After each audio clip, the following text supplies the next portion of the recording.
अस्सलामुअलैकुम। आज मैं आपके साथ बहुत ही सिंपल और इजी और बहुत जल्द बन जाने वाले डेज़र्ट की रेसिपी शेयर कर रही हूँ। ये है पाइनएप्पल डिलाइट। तो आइए शुरू करते हैं। सबसे पहले मैंने एक पैन में 1 कप पानी गर्म किया है और इसमें मैं ऐड कर रही हूँ पाइनएप्पल फ्लेवर्ड क्रिस्टल जेली का फुल पैकेट। आप इसे बॉक्स पर मेंशन तरीके के मुताबिक पका लीजिए, बस पानी की क्वांटिटी थोड़ी सी कम रखनी है।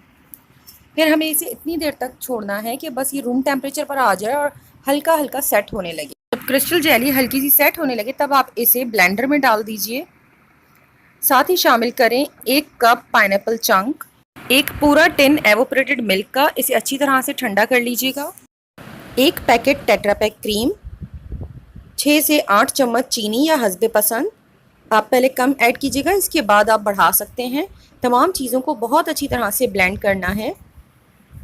इसके बाद आप किसी भी बाउल में निकाल कर इसे तकरीबन 5 से 6 घंटे के लिए रेफ्रिजरेटर में रख दीजिए ताकि ये बहुत अच्छी तरह से चिल हो जाए और सेट हो जाए। ठंडा करने के बाद मैंने इसे व्हिप्ड क्रीम और पाइनएप्पल चंक्स के साथ गार्निश किया है।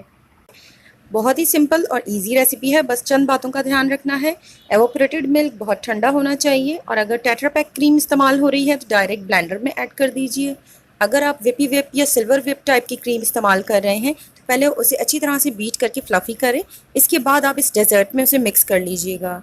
उम्मीद है ये रेसिपी आपको पसंद आएगी। अगर आपको ये वीडियो पसंद आए तो प्लीज़ लाइक, शेयर और कमेंट करें। मेरे चैनल को सब्सक्राइब ज़रूर करें। Thank you.